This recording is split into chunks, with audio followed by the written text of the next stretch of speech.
Matt, I'm losing track of my days. It is Welcome. Thursday. It is Thursday. It is another MSP initiative. So we're kicking off here with good friend and buddy in the IT circles again, Matt Solomon, who started with ID Agent and now with Kaseya. I guess both. They're both the same company now. How you doing, Matt? I'm doing well. I appreciate you having me on here today. Right on, right on. I know you did an event with Magic Johnson earlier in the week. How'd that go? Yeah, I mean, it went fantastic. It was called MVP Growth Fest. We're just trying to think of ways to do things outside the box. Obviously, a lot of virtual events, and I think everybody's getting a little tired of them, quite frankly. And was really just trying to put together an event that wasn't product pitches and was really based around thought leadership. And we had some amazing panels of thought leaders, plus obviously the highlight being the keynote speaker, which was with Magic Johnson, who also happened to be a childhood hero of mine. And he has an amazing story of perseverance early on in his life. And then, way beyond basketball, he's extremely successful, businessman that a lot of people, I think they know some of the story, but they don't really know, how much he's actually done on the business side of things. Yeah, I agree. The guy's really gone pretty far. What was your, kind of left field here? What was your, like, I'm sure this is not recorded so somebody can go watch it. So Right. like Matt Solomon, what was your biggest takeaway from that whole thing? Biggest takeaway. So there's this quote, and I'm going to read it because I have it written down, which is he said, if you don't dream it, you can't become it. And it was really, that hit me because the idea is I open up the interview and we do have a recording. So if you didn't attend it, you can actually for a couple, we have rights for about 3 months. So if the idea though, came to me, and because he was a childhood hero of mine, and I actually I said, digging into my crates of storage, and I have very few things from my childhood, but I happen to have like all this Magic Johnson memorabilia still. And I found a journal that I had where I basically wrote like, I want to be Magic Johnson when I grow up, or something like to that extent. So that resonated with me because it was this idea of like, man, if you don't dream it, you can't. It doesn't come to fruition. You have to put it out there in the world. And he had a lot of great nuggets. He really talked about getting to knowing your customer. I mean, some of it wasn't groundbreaking, but it's like it's so important to just hear that stuff. And he would give real, like, he wouldn't just say it. He would go into these unbelievable stories. And honestly, I'm telling you, whether you're an MSP owner or it doesn't matter. Actually, if you're a human being, you will love the interview. I have people telling me that, hey, I'm making my kids watch this, things like that, because it's just such a relatable thing. And he's a great storyteller. Well, I mean, if you can watch it, sounds like I'm about to go watch it. Where do I go? I will send you. I have to get the exact link. I don't. Let me find it, the exact link. But I will definitely send it to you so you can actually watch it too. Oh yeah, I mean that you're pumping it up. Now I got to see Yeah, the no. goods. Oh no, trust me, you gotta watch it. So, Okay. So you're based out of Maryland, right? So ID Agent is based out of Maryland. I live in Washington D.C., which is where we originally started, and I had a 6-minute bike ride to work. And now we're in an area called Bowie, Maryland. Kevin Lancaster, who I know the CEO and general manager of ID Agent, lives up near Annapolis, and he got tired of the commute, and now I've got a 35-minute drive. Although right now I have no drive, so This is true. It's a lot of screen time for sure instead of windshield time. yeah. So you're kind of in the same boat as the rest of the Northeast, I guess. I mean, we're still kind of quasi half in, half out of coronavirus lockdown, I guess. Mm-hmm. I mean, other than what you see on the news, I mean, it sounds like things are halfway back. I don't know if that's the case down there. Yeah, I think DC just entered phase 2 on Monday, actually. Yeah, I don't know if that really means that much. I mean, maybe for some of the small businesses, certainly. You got a couple people going back into the offices and things like that, but not for the most part. I mean, I'm sure you're hearing this, right? It's like, I don't know if Kevin was as big of a proponent for remote work originally, but I'm sure I'm sure he's now seen this, right? Like, for sure. I love going into the office. And I never thought I would enjoy working from home as much as I do. I still prefer the office, but now that the whole thing is if I have my big screens set up in front of me, then I'm good. It's just that I always, when I would work from home randomly, I would only have my laptop and I would feel so less productive. Yeah, once you lose the second monitor, right, it Yeah, it's gets over. tough to do it. Yeah, for sure. So is the ID agent slash Kaseya staff that's part of your team all remote, I assume, at this point? Yeah, everybody's remote right now. I mean, all across Kaseya at this point. And I mean, the BD staff for ID agent outside of Natasha was a remote based anyways, Mhm. but yeah, that was definitely, it's a big change for Kaseya, as it is for a lot of people. Yeah, we've got a full remote workforce. So Yeah. No, it's fun times, right? So Matt, I don't think a lot of people know about your background, right? Like you kind of only came into the IT channel, if you would, like within the last couple of years, right? So why don't you give everybody a quick background on like how you started and how did you get to where you're at today? yeah, no, I know. I kind of just popped into the channel all of a sudden.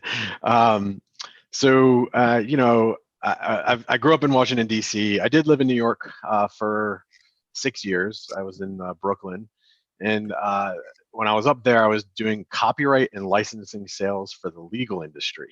Hmm. Um, That's interesting, Sal. it sounds interesting. It was, yeah, but so I guess I honed my sales skills there. Certainly not as fun as what we're doing now, but really worked there for 10 years. Got my MBA. They paid for half of it, so I'm very appreciative to that company. And stumbled, I mean, through a recruiter, stumbled into a company called Winvale, which is owned by Kevin. It's a government consulting and advisory services company. And maybe a year or so into it, he had this idea about the dark web. I mean, mind you, I knew nothing about the dark web when he told me about this. And, but I was pretty intrigued in the sense that I mean, he laid it out for me and I sort of saw what he was saying, but it helped that government consulting and advisory services was not something I wanted to do for the rest of my life, let alone 2 years even. So it was just kind of good timing. So I was like, all right, I'll take a chance. And for that first year, or at least eight to 12 months, we were only focused on the enterprise. And it was like beating our heads against a wall to get these people to understand that compromised credentials on the dark web put their organization at risk. And the reason so at the time is Dropbox, LinkedIn, and MySpace breaches had not happened yet. And I say Ah, those three because those three basically so made you're talking 2016, 17 yeah, ish. that's exactly, yeah, late, yeah, I think even into 2015 maybe towards the end.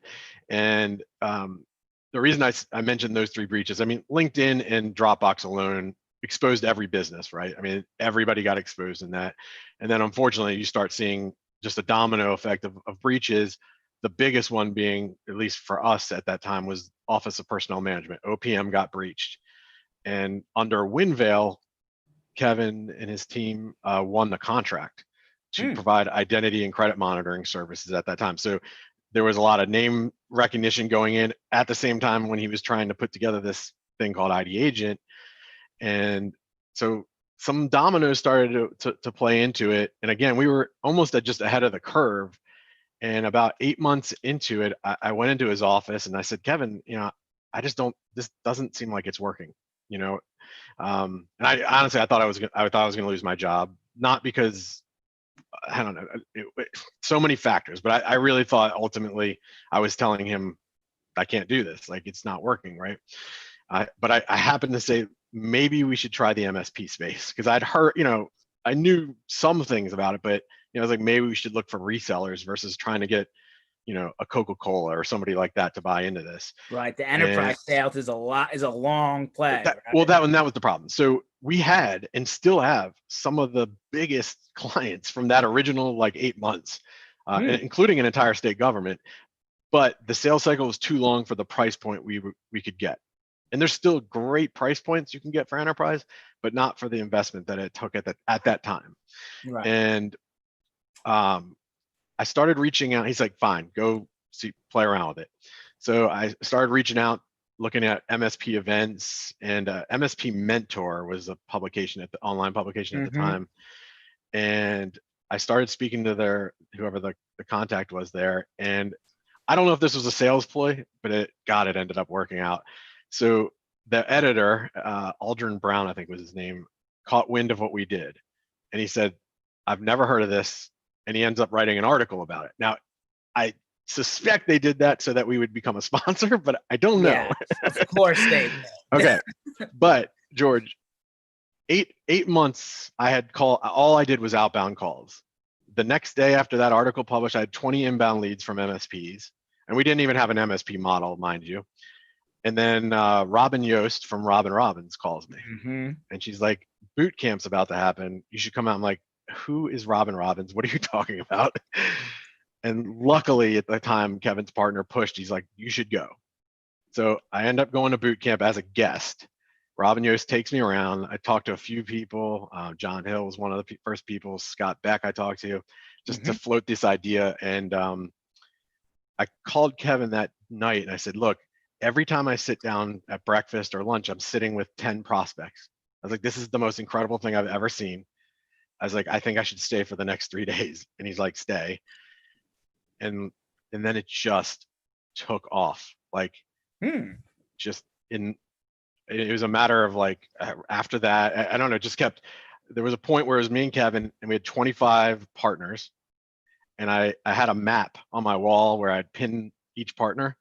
And I said to Kevin, I was like, I can't handle this. I can't be the salesperson, the accounting person, the channel success manager of 25. This is too much.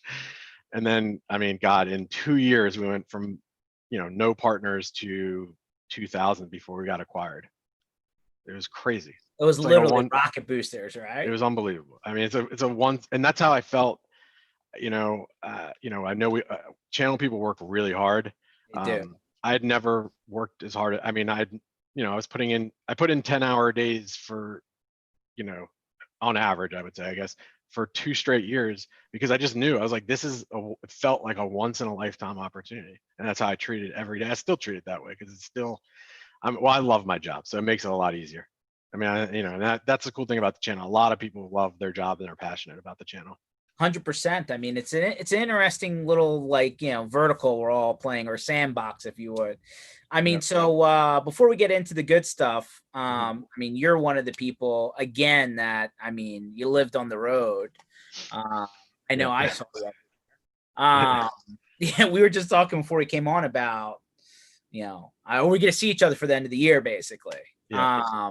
Gut feeling, are you going anywhere? Is your team going anywhere? What's your expectation for the rest of the year? Yeah, so it's very complicated and it's very layered, because you have your company's thoughts, you have the industry's thoughts, you've got your families, and your employees.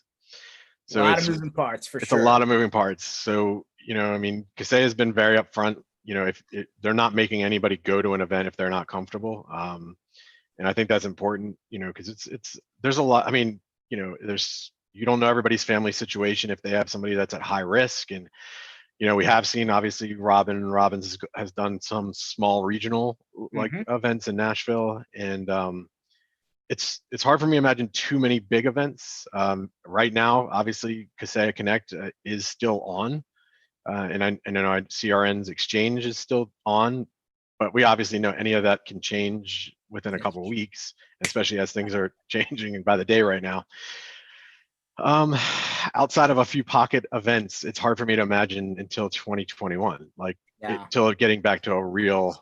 I mean, if you're just asking my gut feeling, that's it. Yeah, not I think asking there'll be a couple. Corporate memos or anything. Just like, what's Matt Solomon think? Yeah, I think there'll be more regional events that go on. I mean, ASCII's still talking as if they're going on for some of the events, but maybe one or two or couple of the big ones. But yeah, it's a guessing game at this point. No, I appreciate that. I mean, it's always good to get people's feeling, right? Because like things kind of ebb and flow, right? But it seems like everybody's still on that same track, so to say.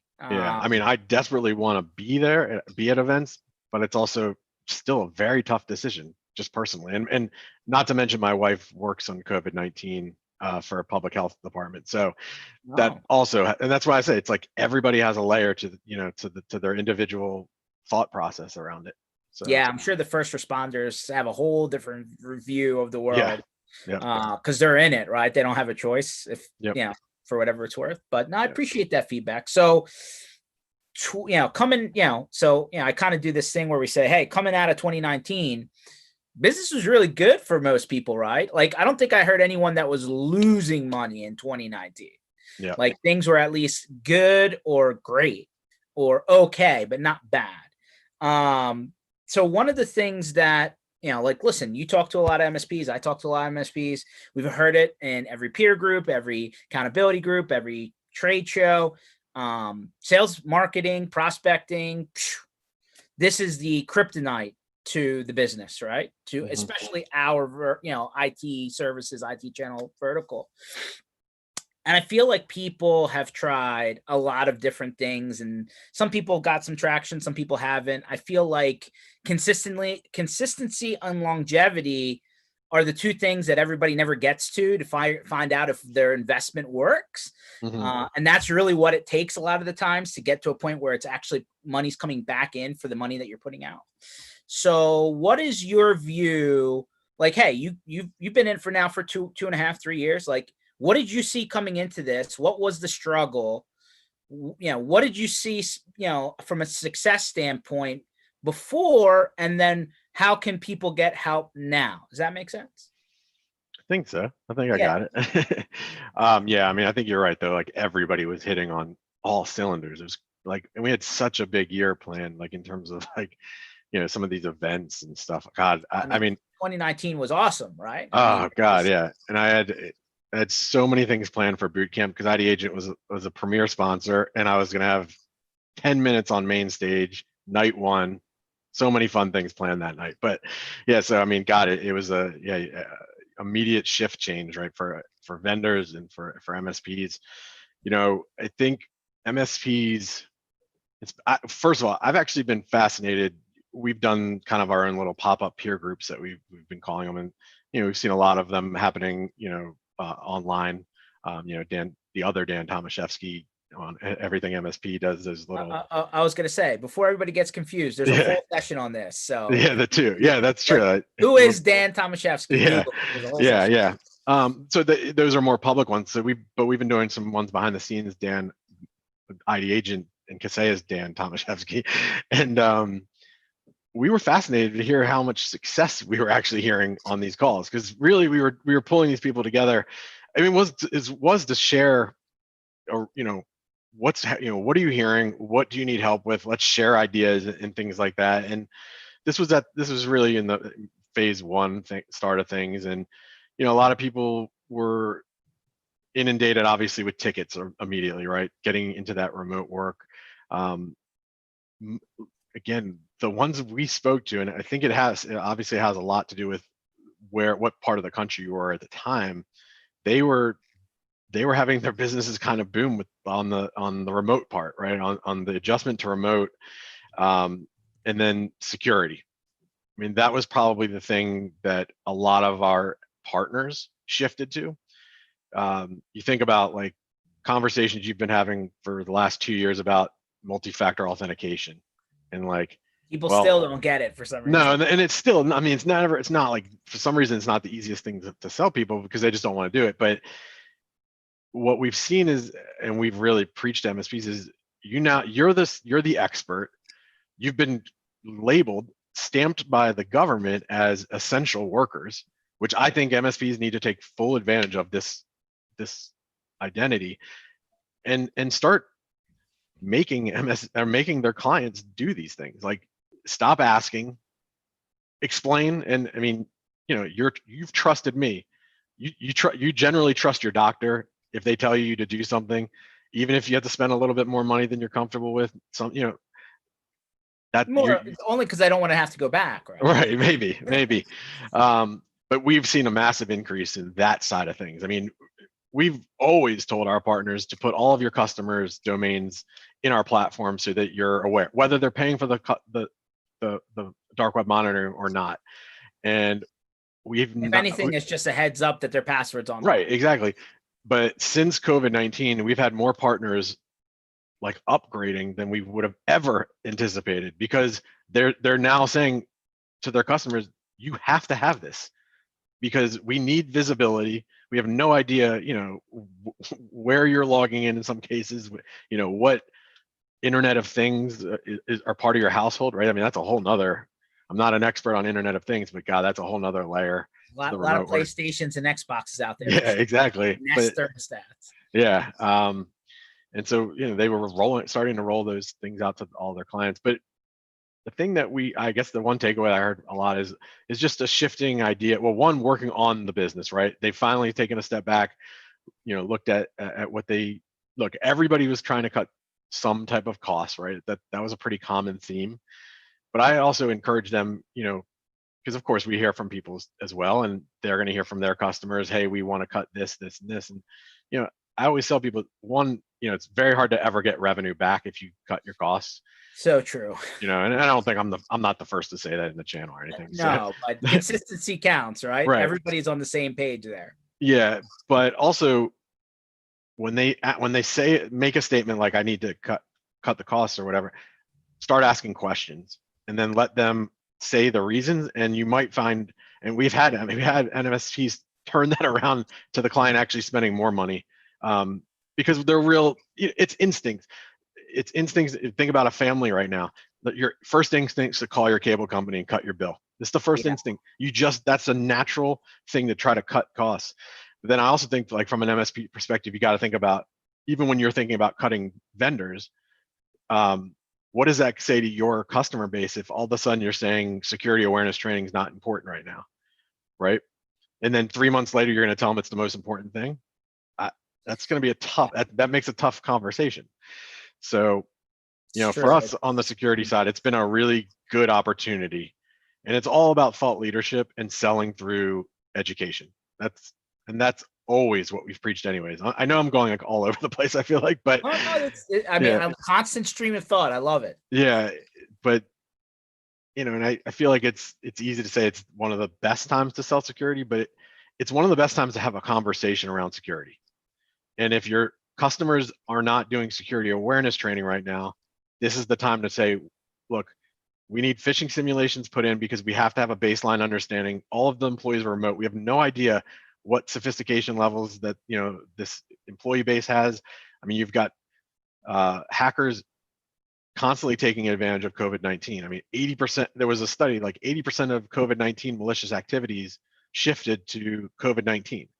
Yeah. And if you're not showing them examples of those phishing emails that are going out, and they are very sophisticated, by the way, your customers are going to fall for those. Especially the Office 365 ones. They've gotten really good. Really good. Yeah. And again, they're taking on people's fears about COVID-19. And some of it's like, think about like workplace policy phishing emails, especially as companies are undoubtedly going to go in and out of in office activities, right? Because some states are going to pull back. So immediately there's going to be a workplace policy email goes out, but hackers are already putting in workplace COVID-19 policy, scam emails in there. So your employees have to know about this stuff. So, all right, let's zoom out then. So, you said 2019 was great. Fantastic. We came into 2020, you did some kind of more private peer groups to get an idea of what was going on. You found out that people were doing better than you thought. Awesome. Fantastic to hear. And so and then it's like, all right, well, from a sales, marketing, prospecting standpoint, your position is security first. Like that's the wedge that opens up the rest of the conversation, right? Yeah. So, okay. So give me some ideas, right? Like obviously with, ID agent solution, sending somebody a message saying, is this your password? Might freak them out. But from a positioning prospecting standpoint, what are the 1, 2, 3 different messaging angles, right? Like we talked about phishing and that kind of stuff, but like what have you seen as just a wildly successful angle to get somebody to communicate? Yeah. So look, the messaging has to shift for 100%.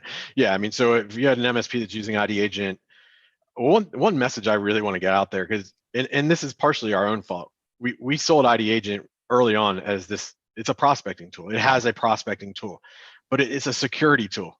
At the end of the, like, that is ultimately what it is. But it's an incredible sales tool, and a lot of MSPs do partner with ID Agent to use it as a sales tool, and sometimes that is what they use it for.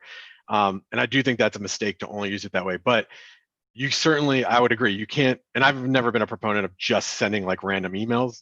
They had to have some context around it. But right Yeah, now, if I got a that's one-liner that said, right. your email is, I'd be like, huh, is this a spam thing? Yeah. What's Yeah. what your So ask is? I think you hold that more in your back pocket.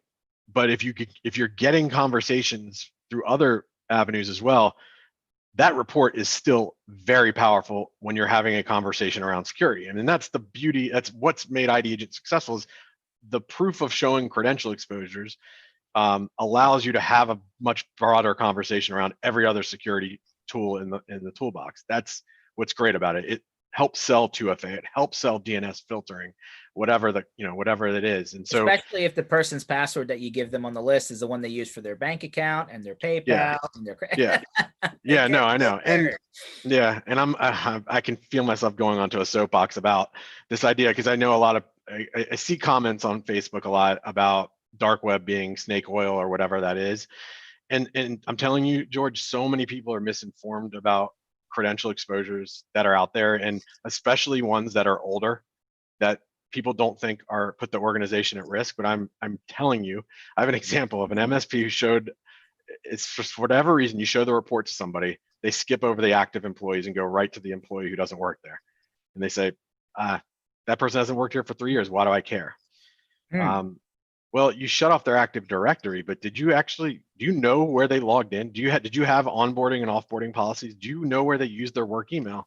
This one example I heard in person, where the new admin person recognized the password on the report. The person hadn't been there in 3 years. It was the old admin manager. She's like, "That's our bank account password." George, it had access, the password that was active on that bank, $1 million in cash. Now, they were lucky that no one did anything with it, but just my point, there's a lot of misconceptions about some of the data on these reports. I heard one. This may fall into the same category, that the like the IT department, MSP, whoever's handing the new user their, hey, here's your list of temporary passwords. Go and set a permanent one, and then Yep. they never. Oh yeah, they never do. And now all of a sudden it's like password, and you're like, Yep. oh. Oh yeah, and you can sometimes you see those on reports, because you'll see, and each report's unique, but you'll see a certain password through all their users, because it's a temporary password that they just give out as their temporary original, and so that gets exposed. And yeah, that's a problem, because there's always somebody that doesn't change it. But I'll get off the soapbox there. But going back into the sales and marketing messaging, so early on, one of the successful things we saw was people just reaching out with empathy and not selling, right? We had a MSP that reached out on LinkedIn to people in his network, and it was just like, hey, let me know if there's anything. If you need any help, let me know. It was very like, just checking in, seeing how you're doing, nothing, not asking anything. And he ended up getting like 6 MRR deals out of it. I still got to hear the rest of the story on what those ultimately were, but it was just from like basic human connection and not asking for anything. Some of the other success stories we heard, and I've always been a big believer in this, there were so many small businesses that don't have MSPs, and maybe aren't even mature enough for MSPs yet, who knows? But we saw MSPs and communities offering their services at no cost, and I'm not suggesting people should go around giving pro bono to everybody, but in this time, what we saw was an MSP was doing this for a lot of people in their community. And I think the only thing they asked in return was really testimonials. And they got these incredible like live testimonials that they would post on like Facebook and LinkedIn. And so that was kind of their payment, right? They didn't get a cash payment, but they got all these incredible testimonials that they were posting.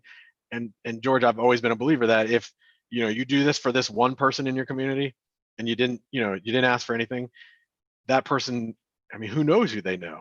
They might know 25 leading small businesses in that area, and you're going to be one of the first people they mention whenever that time is. So it's almost like a quasi old school meets new school, right? Hey, like Brent just posted a message, a question here. He's like, are there just some people who just will never care that you've reached out, right? It's just like, to them, it's another message. Yeah, I'm sure there's people out there like that. But your point is, if you get that community vibe going again, right? Almost like that old Chamber of Commerce concept, right? And now you're part of like the local, hey, these guys help me. If you need help, give them a call kind of thing. Like, and then all of a sudden that word of mouth really helps on the Reverb side. Yeah, and it goes both ways, and and I would also encourage MSPs to strengthen their relationships with their vendors. ID Agent through our partner program, and really all of Kaseya, because Kaseya has adopted the partner program. It's called it's over here, Powered Services. We do this thing called Goal Assist. It's one of the best programs you could possibly take advantage of. It doesn't cost any more money, where we'll get on webinars as subject matter experts. So right now, especially around like great topic, hot topics around security, let us come on. One, it's more fun hearing from more than one person. So like be interactive.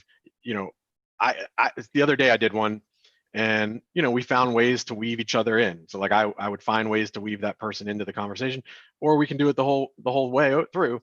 We don't even have to be from ID Agent or Rapid Fire Tools, whatever it is. We can be just an extension of your company, however you want to make it look. We do that. Technologist that's trying to spread some love. I got you. Yeah. But I think to Brent's thing, I reach out to people all the time and they don't respond. I do these personalized videos on LinkedIn. It's a really cool. It's a great LinkedIn tip, by the way. What tool do you use for the video? LinkedIn. So we have to do it through the app. And they have to be a first or good connection. So instead of me reaching out to you, George, and just saying, hey, George, can't wait to see you on the road, I shoot a video right here on my phone and just send you the message. And I'm telling you, it's something about the human connection visually. People are like, oh shit. Like I had a guy respond for me, one of our Australian partners. He's like, dude, this is awesome. How did you, he's like, he didn't know how to do it through LinkedIn. And he's I'm going to tell you, a lot of people who are watching this video don't realize that this exists. Yeah. And he's like, he wrote me a couple of weeks ago. He's like, dude, this is working so well for me. He's like, people are responding like crazy to my videos. And one of the things I did, just a little extra touch, like, I was reaching out to some partners in Brisbane, and I put on, the rugby jersey of somebody, that I'd gotten. So, little touches, it means a lot to people, especially in a time like this. And you almost forget about the ones that don't respond, because it's the ones that respond that matter, in terms of building that relationship. And the other thing I would say, again, with building the vendor relationship, it's not that vendors play favorites, I would say, but everybody's human. Like, if you have an incredible relationship, somebody has a great relationship with me and they reach out with a problem, it's going to get done faster. It's just the reality. It's true. Has nothing to do about favorites, is right. I mean, it's just you have an ongoing conversation with this person versus somebody that you never talked to before. Right. I mean, I had a guy actually from the Magic interview. He called me. I don't really we've never met. And he happened to be an ID Agent partner, but he left me this incredible voicemail. And he's like, you don't have to call me back. But I was like, this is such a nice voicemail that he like so complimentary. Then I called him. Me and him talked for like 10 minutes. And like now we've established some level of a relationship. Right. And that's so important, I think, in these times. That's a cool tip. The video, the personalized video, right? I mean, I know a lot of people use a lot of different like CRMs and stuff. We use HubSpot here at BVoIP, but that personalized, and some people have seen them before, but I tell you, I've very few and far between do you see the personalized video message. Yeah, and it doesn't have to be long, and nothing has to be perfect. You just be yourself. That's you don't have to be some awesome videographer or anything, No, that's good advice. Yeah. So that's a great tip, by the way. So number one, the free services, kind of local community vibe. Number two, the LinkedIn video message. Number three, like actually pick up the phone and talk to whoever you are supposed to be talking to at your vendors, because otherwise you're missing out on probably a lot of things that could help. What else is working, right? I mean, I know you guys have a lot of content that you build on a regular basis, right? Mm-hmm. So yeah. Is it infographics that are working? Is it a particular campaign that seems to be sticky? I'm just curious. So for, I'd have to ask Dana in terms of like the actual like marketing campaigns. What I can tell you is working really well for us is thought leadership. Just, putting together one of the things I tried to identify early on, we did it through an event called Pivot to Grow, is, I just, we've heard from all of us, right? Everybody's heard from me and you a lot of times now, right? And I'm always trying to evolve and come up with new things to talk about that, so that if somebody's heard me before, hopefully they get something new. But I was like, you know what? Like, let's bring in sales and marketing experts from other industries that no one's heard from ever in this space, because sales and marketing are applicable across industry. It does, So true. So, whether it's a lemonade stand or you're selling IT services, right? I mean, right. it's all the same to some degree. Yeah. So look, that's a top of the funnel lead in terms of they didn't come to Pivot to Grow to hear an ID agent demo, but they got to see me speak. They got to hear Dan speak in one of the sessions, and our entire focus was on how are MSPs doing things in virtual events, and that will be maybe an area I'll talk about in a second. So it was even from the ID agent part where we were only one part of like 10 webinar series in this series, but all we did was talk about how MSPs are being successful in virtual environments. It wasn't an ID agent pitch fest. But again, you think about now our sales rep calling to that person, it's now a warmer lead, right? So it is top of the funnel, but I would encourage MSPs, MSPs, just to get yourself out there. We all need pipeline right now, everybody. And so even if it's top of the funnel, it's a good time to get those top of the funnel ones, because again, thought leadership is so important right now. That's what a lot of people want to hear. And then I'd say maybe the fourth one we could talk about, which is events. And video, right? Here's the thing, and I get this, like Zoom fatigue, Teams fatigue. Oh my God, right? Fatigue, whatever it is, right? Whatever it is, right? It's all lumped it's together. It's there. So be cognizant of that. Like, it's very common, and we probably will end up going an hour for this, but do a 30-minute one, do a 15-minute one, do something that's different. Try things out, try things out. Maybe don't ask as much of people's time. We saw early on a lot of people were doing like these big 2 or 3 day long full, and the all over every day thing is kind of crushing. Right. And so for us, we did like this 2-hour thing, and so you have different strategies around it, but get yourself out there. This is the thing. And it's very easy, I think, for an MSP to say to themselves, and I can understand this because I can feel this way sometimes too. It's like, oh God, everybody's doing video now though. Everybody, not just Zoom meetings, everybody's doing a video on LinkedIn or Facebook.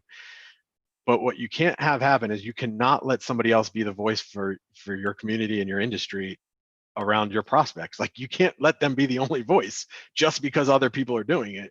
So it's important to put yourself out there. It's a very forgiving time to be on video in terms of you don't have to have like this big production. I've made this joke, and probably anybody's heard me say it. It's not like that funny. It's not funny, really. It's just more of all of a sudden that somebody's dog could show up in a Zoom meeting, or a kid, and before that would be considered unprofessional. Now it's like part of the course, right? Oh, you've got your dog, nice. But it also humanizes you, and it gives you something to talk about. I love the ones that show up in like the Facebook and the Instagram feeds, where it's like the professor and his kid in the background. And it's like this whole viral thing. Yep. Like, yeah, I'm with you. It's okay that it's not perfect, for sure. Brent comes back and says, kind of ties into the comment from Magic about knowing your target audience, make it to the prospect and personalize the message, right? I think that's, I've heard a couple people really get really good success with just mail campaigns, right? Sending out a small something, right, to people, or sending people access to something like a gift card or something that they can order online to send to their place. If anything, it's like, you send it out into the world, it comes back at some point, right? You got to try. Yeah. But I think one of the things, Matt, that is worth mentioning is, because everyone is so connected and so kind of stuck right now, that it doesn't cost a lot of money other than individual time to actually do something.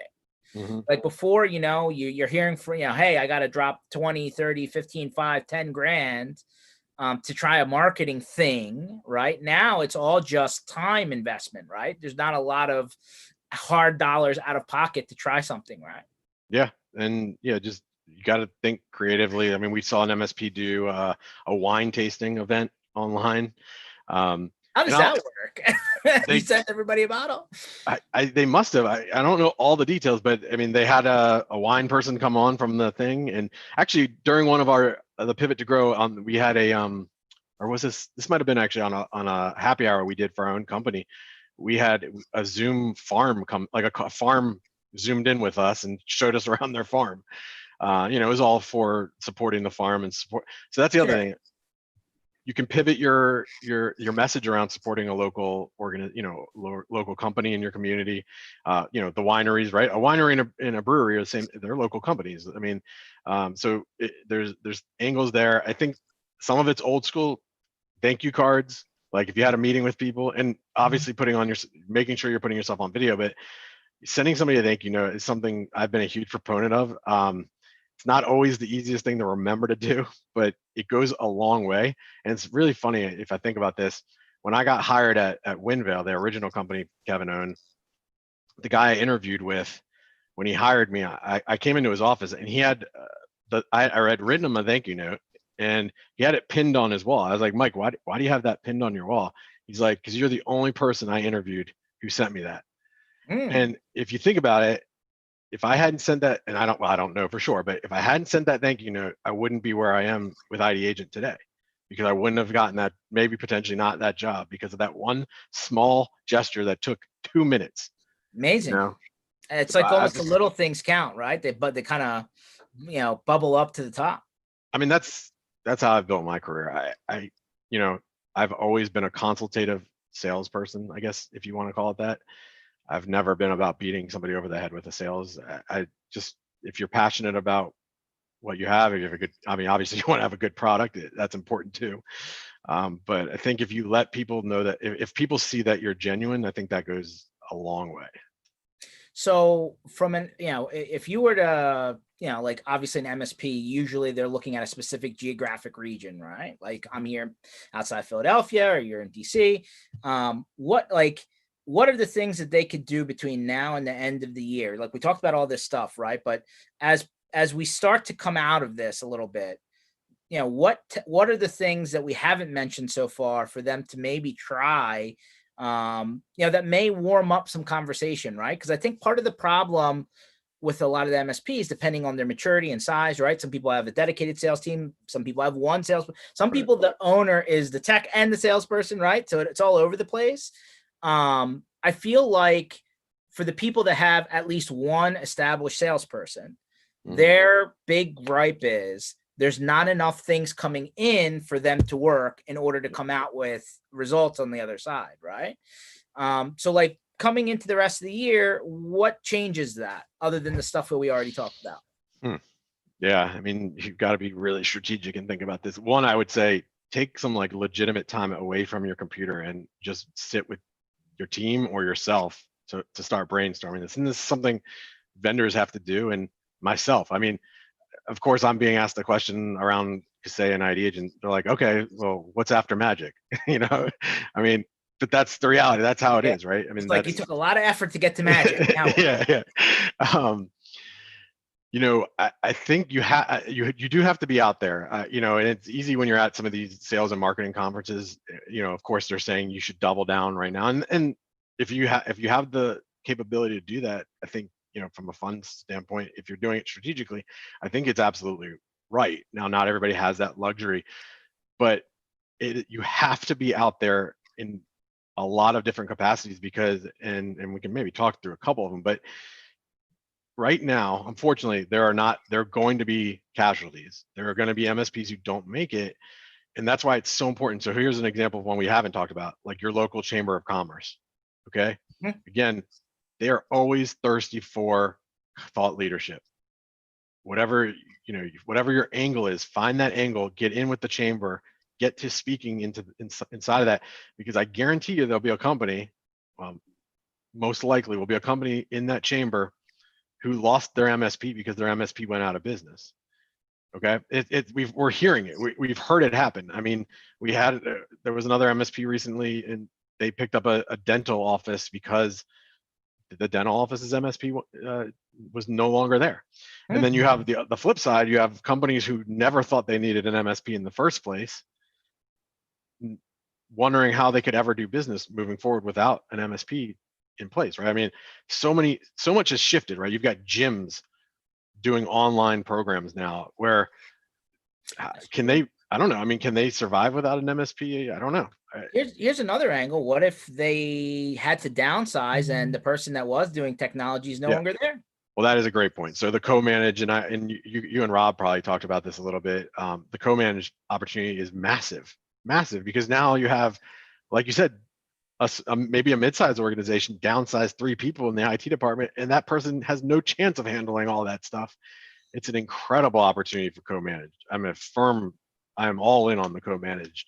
I mean, Dan particularly talked about this a lot, but I think right now it's a massive opportunity for co-manage. And I think the really cool thing about co-manage, I think you can start getting a lot of referrals as well I think MSPs, like the people who haven't really dabbled in co-manage for the little bit it's worth mentioning, like they almost get scared, right? Because generally there's this tension between the guy who's inside and like him worried or her worried that their job's on the line because you're now involved, right? And like there's always this uncomfortableness, but like once you get past that, there's actually a legitimate opportunity there. Yeah, and I would say overcome that objection up front. Like that should be the first line you say. I'm not here to take your job.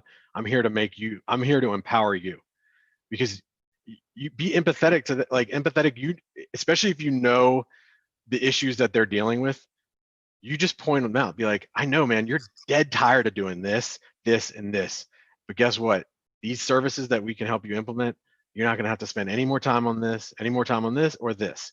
So become their best friend. I mean, really, like that, and that's ultimately what you're doing. And the best part for an MSP, I mean, obviously, depending on the service, with co-managed, you're usually not doing anything on some level, right? So, like, for sure, on dark web monitoring, it is one of the best deals you will ever make. And I cannot encourage anybody who's a partner of, whether it's us or a competitor, if you can sell this service upstream, it is the easiest. It's pure profit, because I'll give you an example. We have one of the largest law firms. It's a legacy customer. It's one of the largest law firms in the world. I speak to them once a year because they have internal IT, which means they're getting the alerts directly when they have credential exposures. So unless they have a question about the data, they don't need to talk to me. And we're running on 4 years now of that. And I've already seen it. We had an MSP, same thing. He's had a mid-sized organization he's had for 3 years, and he's not doing anything. Not anymore. Just runs. He just runs. Right? And I mentioned Goal Assist. I'm going to bring it back to Goal Assist.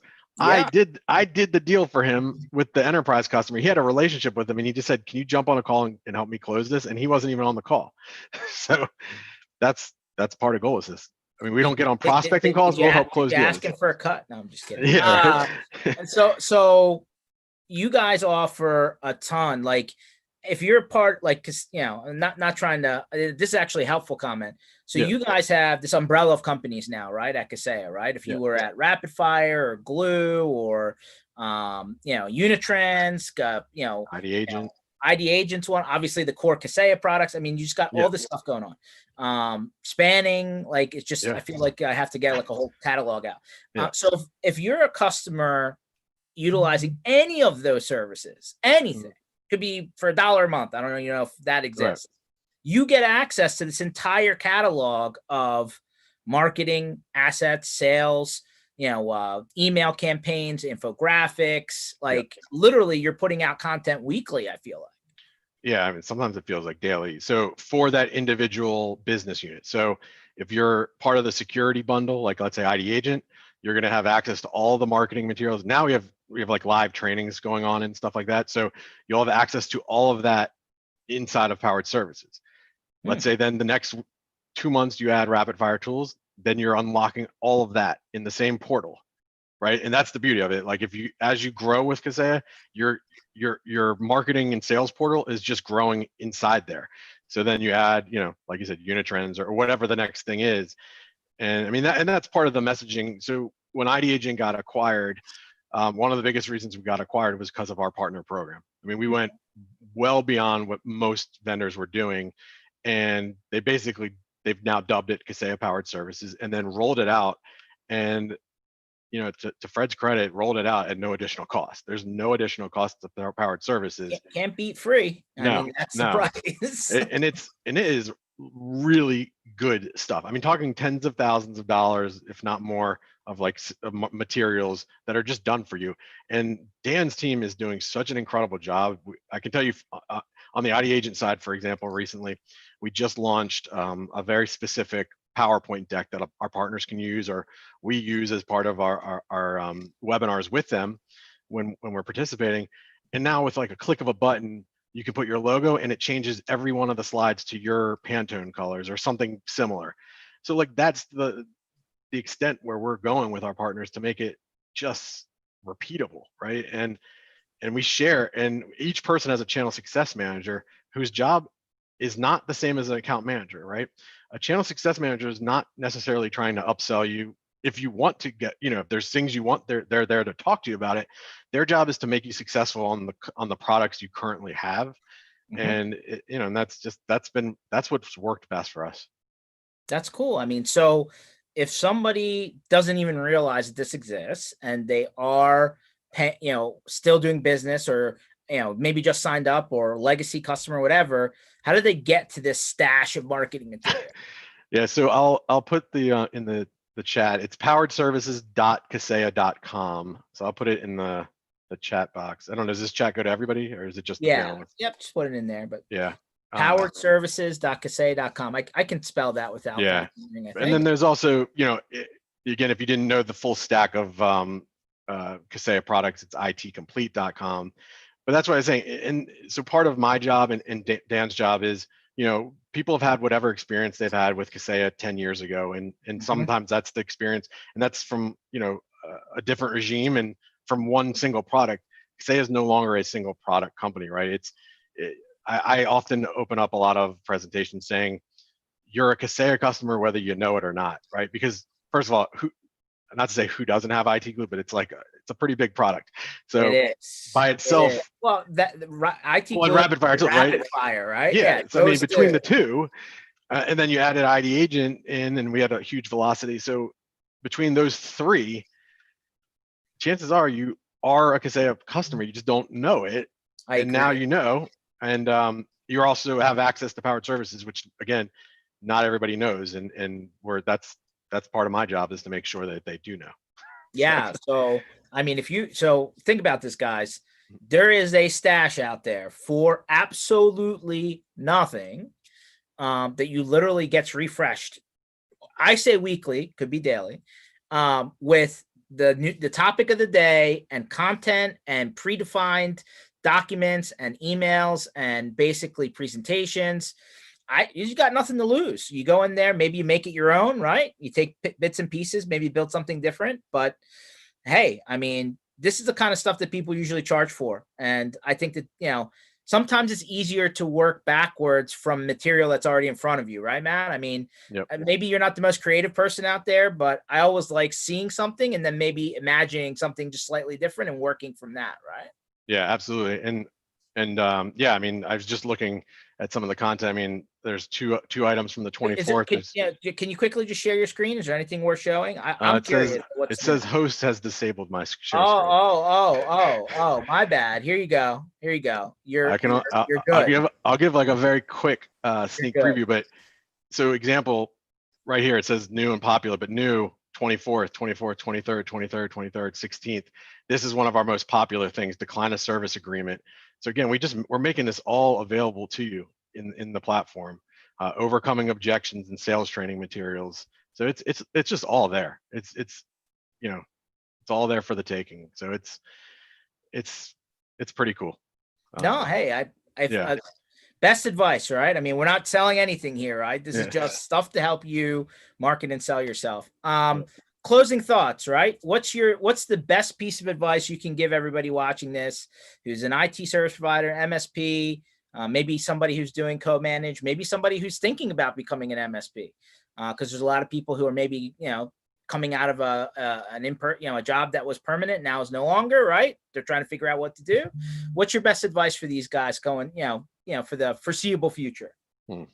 That's always a tough question, I think. I mean, maybe it's more of like little tidbits, and I know we've kind of talked a lot about them, but again, this has forced us to all take a look at how we do business. So it's an opportunity, to be. I think you have to be forward thinking, put yourself out there, think outside of the box. You know, I, I I just think it's so important to be the voice for your company and get out there. And again, I always come from more the vendor perspective, I'd say, and um, really leverage your vendors. And it's one of the really amazing things about the MSP space. And when I say leverage your vendors and leverage your peers, it's George. I mean, you've been part of it longer than I have, but I've never been part of anything like the MSP community in terms of like people willing to share best practices with competitors sometimes. Yeah, I used to like coming into this thing, right? I feel like there's a lot of castle mentality out there, right? Mhm. Hey, you're a competitor, bad, right? And like there was this moat, and the drawbridge went up, and like nobody wanted to talk to anyone, and people were like this at conferences. And then people realize like there's actually a community, right? If you actually like take the goggles off and pay attention. And I think this whole event has really, if it hasn't done it, I don't know what will. I mean, there's a lot of help out there and resources and access that, frankly, you may not even get during regular times. Mhm. And I honestly feel like people who don't take advantage of it is just because they don't want to. I mean, not that they don't know that it's there. Yeah, and you can also leverage multiple vendors for some of these thought leadership events, whether they're competitors or not, it doesn't matter. They're there to support you as a customer. So we've done plenty of events with. I mean, they don't compete with ID Agent, but they compete with Kaseya products, and we've done amazing. Actually, we've done in-person events with a customer with another competitor there.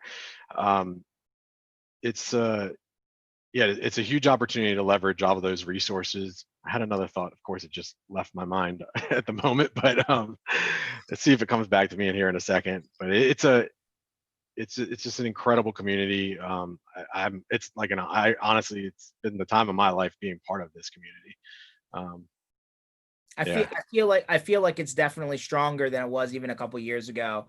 And it doesn't just mean you have to go to an event to see it, right? I just think that there's a larger, willingness to collaborate, right? Even if you're geographically close. So I've seen a lot of good stuff come from two different MSPs or IT services company working together to tackle yeah, a joint thing. So yeah. I mean, And obviously you have to draw the lines properly, but it can be yeah. done very easily. Well, and maybe two little things that just came to me. One, and this kind of goes back to maybe some tips, but especially if you're a smaller MSP, get with a larger MSP in your area, one that doesn't really compete with you because they have certain thresholds of Mhm. size organization they'll take on. Because guess what? They're hearing from new customers that they don't want to take on because it doesn't fit their profile. So be a 100%. referral, and it's usually I think 1 month's MRR as part of the referral. Again, and because you know be out there, be active, understand what your competitors are doing. I had a competitor, well, so ID Agent launched Passly, which is 2FA password management single sign-on pretty recently.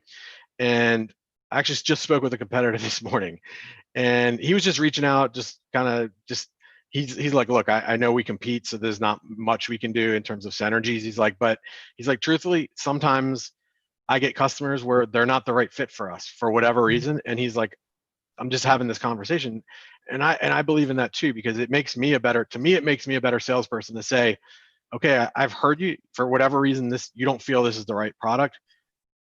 Check out this and this company. Because I think if you're open and honest with people, it actually makes them want to do business with you, even at the end of the day. So, you're not hiding that hey, we're not the only ones out here that's doing it. Takes a So bit of the grime and the slime away from the sales thing, right? exactly. Yeah, for Yeah, sure. Like, hey, I'm trying to help you, not just sell you something. that's exactly right. I feel like all that stuff comes back to you always. 100%. Well, hey, Matt, you didn't think we would get to an hour, I and here we didn't. are.